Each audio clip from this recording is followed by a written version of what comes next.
Segment 2, Gold and Black Live. I do want to mention our sponsors who have been with us for probably as a group 4 or 5 years. Triple X on the hill but on the level, a Purdue tradition since 1929. John Basham and the good folks at Basham Reynolds. I'm going to guess that Mike Bobinski and John Basham have had a conversation or two in his time. Great guy and great Purdue fan. Hilton Garden Inn, Christy Kuntz, and the good folks there. And, of course, State Farm agent Trent Johnson at trentismyagent.com. We're grateful for your support of our show. And on to segment 2, and maybe a little more football centric, and I'm going to let Stacy lead off because she's always prepared. That is true. And always has questions. And I do. I have my list today. And we're gonna fire away. Go ahead, Stace. How about you just give us the latest on the project of the lights at Ross-Ade Stadium? When we had talked in December, I think you said June, July, potentially? Yes, ma'am. So where that is right now, the contracts have been awarded for both the sort of the GC, the general contracting work, the structure, the foundation and all that, as well as the actual lighting systems.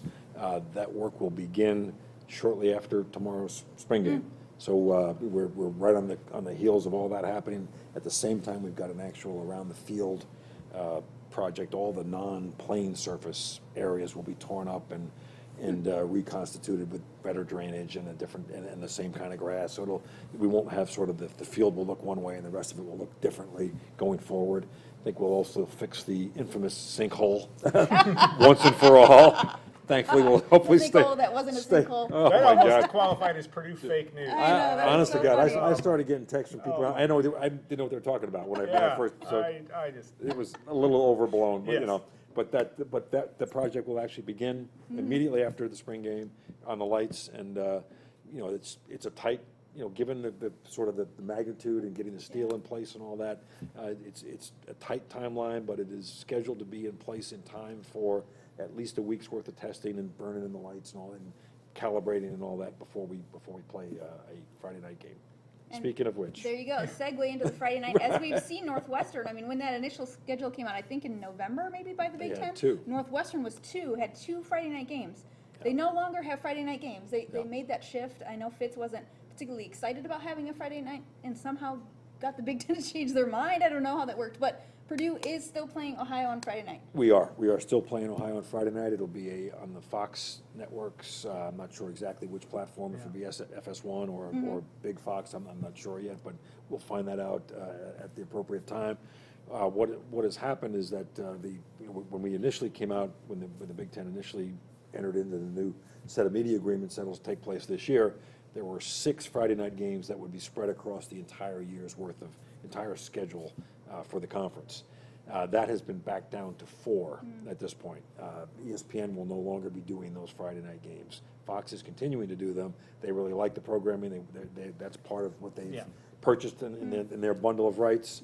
ESPN has thought otherwise. So Northwestern's 2 games were both ESPN Friday nights. That's how they actually were able to, not able to, but that's how those 2 went away from their schedule. Ours remains, and we're fine with that. It'll be unique for our community. It'll be unique for our football program, but I think it'll be kind of an exciting thing. I really do. We're looking forward to it. You're going to have students very excited Oh, about it. I would think so. And I know we talked last time about some of the trepidation trying to work out with the high school programs because they all happen, as luck would have it, I think, be at home that weekend and trying to work all that part out. And Stacy will get into more on the football performance center. But one thing we had talked about, when you had to make that transition in the middle of October from a head coaching standpoint, that also ties into planning for a facility. How much moves did you have to make? More tweaks, or could you make tweaks to Jeff Brom's specifics or things that he might have wanted in that facility? How did that transition work from that standpoint? As soon as we made a decision, and as soon as the decision was made to have a transition in the head coaching spot, I went to our facilities folks, who then went to the architects and the construction folks, and said, "Hey, can we sort of hold on right now, sort of bring things to a halt from a further design and a refinement perspective?" And they were able to stop certain things. Now the meat of the issue, the big box, the big structural things they were already, that train had left the station and it needed to, or we're going to seriously impact cost and delivery and all that kind of thing. And lots of that makes, it was really well done on the front end, so there wasn't a need to change a lot of that. But some of the finishes, some of the fine tuning pieces as to you know, particularly like, for instance, the weight room. You know, when you have a change in strength and conditioning staff and approach, they invariably will look at a weight room and say, this isn't gonna work, you know, and so different equipment, different layout, all those things. And so we were able to make those changes in midstream. There were some other changes in some of the player areas that Coach Brown wanted in the players' development area, the lounge, and whatever you might call it. There's some things he wanted in there that we were able to get accomplished. And then probably the single biggest one is in the entrance to the building, that closest to the stadium, coming off the west side of the building. That entry lobby had a particular design feature that I could tell that our folks, when I got here, were like, I'm not so sure. I think it was architect driven, you know, and our architects are great. They're the best in the country. But sometimes architects get stuck on, hey, they fall in love with a concept and they sort of, you know, here it comes, like it or not, this is what we're going to do. And I think that might have been the case here. And so the new staff came in and said, I don't get it. I'm not sure I like it. And so we've changed and are still refining a change in the lobby design. That doesn't impact the players' day-to-day life. It doesn't impact the coach's day-to-day life. And if that doesn't hit exactly on the delivery timeline of August 24th, life will go on. But it's got a chance. Everything else is in great shape. You know, we were blessed with really mild, you know, other than these last 2 days of weather, which are inexplicable to me, but winter was actually pretty good, and so there was no delay, there was no pushback, nothing happened as a result of weather. So we've been really fortunate. It's moving right along. I know when been in spring practice, I've illegally stuck into there a few times without benefit of hard hat, and looked at just, the scope of the weight room. My God, I mean, not only is it just a huge square footage area, but the volume, because it's got the really high ceiling, it is going to be spectacular. I mean, it's going to show big time. I mean, really, really big time. And starting to look like it's going to look. That's Yeah. Yeah, no, it's really, really cool. Yeah, I've talked to Steve Zimmerman kind of throughout the process, and last time I talked to him, he's like, you just go in there and you're like, holy smokes. Yeah, no, you know, I've done it 5 like times, that. and every time I go in there, I still am like, my God, is it really this big? And Yeah. yes, it is. We actually get to tour it, the media gets to tour it before the spring game. So we'll be there before the game and have Great, some photos. So great. have those on goldenblack.com for everybody to see. And then hopefully in a couple months it'll look Good. much nicer. Good. And better. Where are you at in terms of fundraising for the performance? Because it's at 65 million-ish? Yes, the Performance Center, there were certain dollars raised for that, but the rest of it was actually financed through debt. So we've taken on, you know, a fairly significant amount of debt to pay that off over the next umpty-ump years. So that will be with us for a while. But it was necessary, it's needed, and it's going to be a big impact item, and there's no question about that. As we look to other pieces, for instance, the lights, we have cash in hand to pay for those. That will happen. And then anything else we might need to do and want to do, which there will be things we're going to need and want to do going forward, we're going to have to raise lots of money to do that, because our debt capacity is not infinite. It's not, and we've taken on a fair amount, so we're going to need great and lots of private support to make some other projects happen that are going to be important to us as we move forward. Because we're talking about money, let's go into you said for football, I'm going to make a commitment. Yeah. And you have. I mean, Yes. you can just look, not just the things we just talked about, but when you look at the coaching staff, Jeff Brom, the support staff for him, the assistant coaching pool, I mean, all of that is a significant amount of money from where you were before. Where's that coming from? Sure. Look at the TV money. And I would tell you, you know, it certainly wasn't me. That was really from our board and from President Daniels. You know, when I came, one of the conversations that we had on the front end and I had was that, you know, if we end up with a football transition, which, you know, was obviously a possibility, I said, you know, if we're going to do this, we need the opportunity to do it right. We can't halfway it. We can't try and do it on the sneak in the side door here and try and fake it. We've got to do it. Right. And I received, you know, every assurance at that point in time that is in fact what we would be able to do, and that has been backed up every step of the way. We've tried to be responsible and smart about it. We've not done anything that was outlandish or, you know, completely off the reservation. Right. But we've been far more aggressive than maybe we've been able to be in the past, and that's what where we're situated today, that's what it took, and that's what it was required. If we're gonna make a big change in results, you've gotta make a big change in approach, and I think that's what we're able to do. You know, you're I think we talked even when we had a discussion in December or January, right after Jeff Brom was hired, but about the culture and changing that, and you've been a student of management and the systems throughout your career. Yeah. Now that you're even a few more months into it, what, you know, as your role, how do you change culture, and how do you, and not that it was all bad, but you're going to put your stamp on things. What kind of things do you look at from a day-to-day standpoint of changing just maybe the way that you do things or your expectations of your group? And it's more than anything, you just use the magic word, Alan, it's expectations. You know, it's never allowing your sights to sink and settle for less than you're capable of. And that creates discomfort, you know, because people, you know, when you tell people you expect more and that we're capable of more, well, what do you mean? You mean it's not good enough? Well, yeah, sometimes it's not good enough. Sometimes and then that's my job. I mean, that is my job to continue to reinforce that and to never just say, well, that's okay. It's okay that we didn't do so well here. It's not okay. And now it happens, and there are times when it legitimately happens, and sometimes people are just legitimately better than you in any given year. But then that just then challenges you to how can we find a way to improve our standing in our position. So to me, it's about my job is to consistently reinforce that message. I can't ever slide back on that. I can't, in my mind, I can't ever just say, well, it's okay. You know, it's okay that we didn't do whatever it might be as well as I think we can do it. I mean, I've got to be able and willing to continually create that sort of healthy tension and discomfort without making it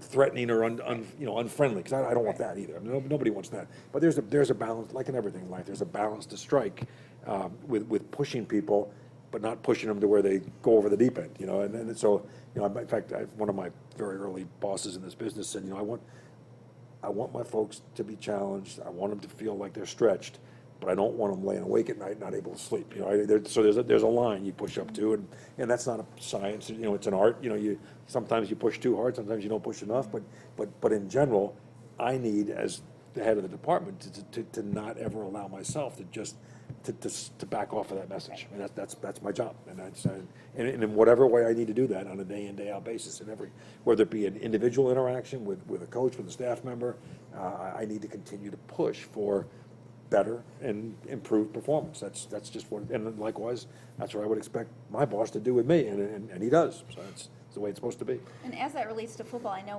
when we had talked to you after your hire, Jeff, you said, you know, we didn't maybe demand enough before. You know, maybe we didn't expect enough. We didn't hold people accountable. Right. You know, for that complete commitment and buy-in. Yeah. With what you've seen, and you talked a little bit about this in the first segment, but what you've seen from him and his staff over these last couple months. I mean, we are obviously at practice every day, and we can kind of see part of that. Yeah. But I mean, I think from that standard, you're getting what you would want, I guess. No question. I mean, Stacey, you are there every day. You see it. I mean, there's a clearly enhanced level of expectation. There's a performance standard that's there, and if it's not right, then we're doing it till we get it right. There's a tremendous amount of teaching going on. It's an environment that's focused on success, and you can see that it's not focused on getting reps in to get reps in. It's focused in on having quality reps and having reps that will put us in a position to have success and then do things in a positive way. And that's very clear to me. I mean, the best coaches in any realm are great teachers, and I think we've got, you know, as we're talking about football, I think we've got a great group of teachers on that field right now, and I think our players. And I ran into David Blau yesterday afternoon over in the weight room. And he was like, "This is great." He goes, "I'm telling you, this is absolutely great." He goes, I'm loving it. He goes, "I'm absolutely loving it." And he said, "No, I said I'm so excited to be part of getting this thing turned in the right way." And he goes, "And we're gonna. That's what's about to happen." So it's great to see players excited and enthused, because that's ultimately they're the ones who've got to get this done. Right. And I think they feel that and they see that, and the intensity level that's there every day. In everything, whether it be a drill, whether it be a 11-on-11, whatever it is. I mean, there's clearly no detail is being accepted or left. And I mean, you've seen Jeff. You know, if a guy's lined up half a yard too tight or too wide, I mean, everything matters, everything matters, and I think that's a very clear message. Have we got to the rest, all your list yet, or you have more and more to ask? No, we're through my list, we're Okay, good. I'm going on the fly. I think one of the things too that when you look at Jeff Brom and he seems to be a what you see is what you get type person, even when you started in the interview process, and there'll be a day after you retire, and you and I want to hear the story of the last 48 hours before you hired him and how all that went. Me too, can I come to that? Yeah, Oh, boy. we all can. But I'm still in therapy over that. I appreciate that. But, again, a guy there, when you mentor a guy you got two, I'm just talking football and men's basketball, Yep. two guys that are just not tunnel vision, but they love nobody likes basketball more than Matt Painter. I don't think anybody likes the body of football more than Jeff Brom. And you're an enthusiastic person, but how do you ever step in and say, "Hey, I think you should try this," or do you just are you more of a sounding board? Or do you see in that relationship with Jeff now coming on? Sure. Well, my approach with coaches on things related to their program, very rarely, unless it's something that's like screaming at me that's just dead wrong, will I ever say, "Hey, fix that," or do that differently. And that's never a strategy. That's never sport related stuff. That might be stuff in and around the office, but that's an unbelievably rare occurrence to me. I've been around this a lot. I've been around lots of teams and successful, not successful. I've seen lots of different things. My approach is always to just make sure that if I see something that I feel like is off in any way that's in their world of responsibility, the only thing I'll do is ask questions. I'll just say, "Tell me about this," or "What are we thinking with playing Alan Karpick at slot instead of Stacy?" Stacy's clearly better with quicker, Stacey. tougher, nastier, the whole bit. All the above. And I'll just ask the question, and then I'll try to ask it in a way that causes the coach to think and say, "Well, why the hell are we playing Alan?" He hadn't caught a ball in 6 years, and fortnight, that's sort of how I do that. But on the other point about tunnel vision, during the interview process, one of the things I asked everybody was, "Okay, what do you do when you get away from it? What do you have anything that's a hobby? Do you play golf, whatever?" And Jeff kind of looks at me like, "Well, I have my family. I love spending time with my kids and my wife, and other than that, it's kind of football. Yeah. And it's just football and period. And Matt's the same Matt's way. same way. Matt doesn't play golf. It's his family and it's basketball. And so I've got and that's really great.